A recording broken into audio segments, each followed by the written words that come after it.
Ici à l'UNESCO, en marge de cette Université de la Terre, autour du thème Faisons changer tous les climats. Et j'ai le plaisir d'être avec Dominique Lemesse. Bonjour. Bonjour, Vous travaillez à la Fondation de France. je travaille à la Fondation de France. C'est bien ça, jusqu'à présent, j'ai bon. Vous venez de participer à un débat. Comment les jeunes vont changer le monde? C'est parfait parce que du coup, ça va être ma première question. Peut-être la seule d'ailleurs, parce que derrière, on va dialoguer dessus. Comment les jeunes peuvent changer le monde, selon vous? Mais écoutez, les jeunes, en tout cas, je les ai trouvés très toniques pour changer le monde.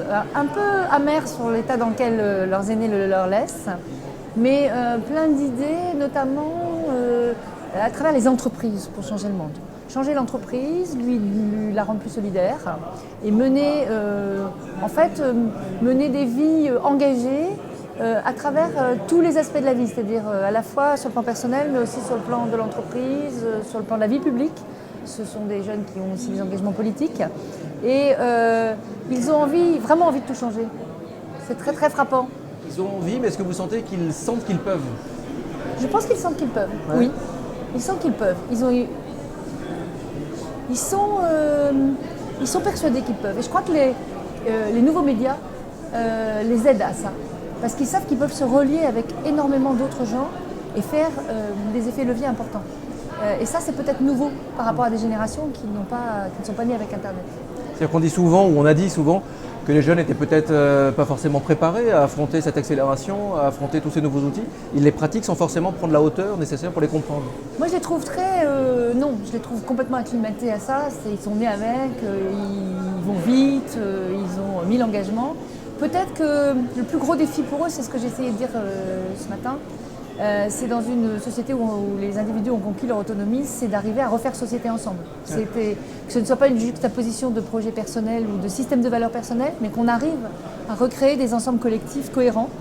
Et de ce point de vue-là, ils constatent la faillite d'un certain nombre de collectifs, notamment le politique, qui sont très très sévères avec ça. Mais je crois qu'ils vont avoir la lourde tâche de le reconstruire.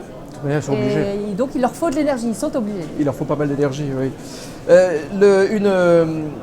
Il y a eu un tweet ce matin qui a pas mal parcouru son petit chemin. C'est un tweet de Sébastien Chabal. Oui. En basket, en short, on est tous sur la même ligne de départ. Est-ce que vous pensez réellement que oui, on part tous avec les mêmes chances avec cette ère numérique? Non, on ne part pas tous avec les mêmes chances, bien sûr que non. Et c'est justement un métier comme celui de la Fondation de France que d'essayer de rétablir, de recréer de la solidarité entre des gens qui ont eu beaucoup de chance et ceux qui en ont moins, entre les vieux et les jeunes, parce qu'il faut dire aussi que beaucoup de nos mécènes s'intéressent à la jeunesse et donnent beaucoup de bourses et de prix à des jeunes pour les aider à démarrer dans l'existence. Non, franchement, je pense qu'on ne part pas tous sur la même ligne. D'ailleurs, les orateurs reconnaissaient tous à la tribune ce matin qu'ils étaient tous nés à des endroits et avaient été aimés, entourés, poussés, et que c'est ça qui leur donnait de l'énergie aussi d'avancer. Eh oui. Vous travaillez à la Fondation de France. La Fondation de France, c'est la solidarité, la générosité. Si on le raccorde aux jeunes et si on le raccorde au numérique, est-ce que le numérique est un levier supplémentaire? Est-ce que ça accélère aussi la solidarité? Ou est-ce que parfois ça a tendance à la freiner? Je pense que le numérique est un facteur de solidarité, oui. Enfin, moi, ce que je crois surtout, c'est que le numérique, c'est des tuyaux et tout dépend de ce qu'on met dans les tuyaux. Voilà. On peut mettre des choses extraordinaires dans les tuyaux et puis on peut en mettre d'horribles. Et donc, il faut... ça n'est pas une fin en soi, mais c'est devenu totalement au cœur de nos vies. Et donc, il faut s'efforcer d'utiliser ces tuyaux de manière solidaire.